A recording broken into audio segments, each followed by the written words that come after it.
Hi అండి.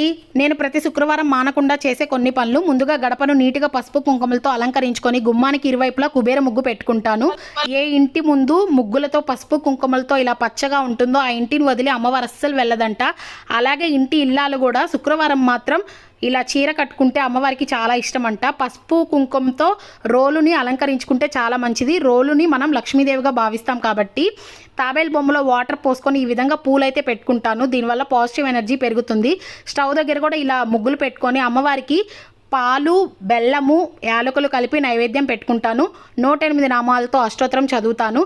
ధూపం compulsory. ఇంట్లో నెగిటివ్ ఎనర్జీ పోవడానికి నిమ్మకాయలు గుమ్మానికి ఇరువైపులా ఈ విధంగా అయితే పెట్టుకుంటాను.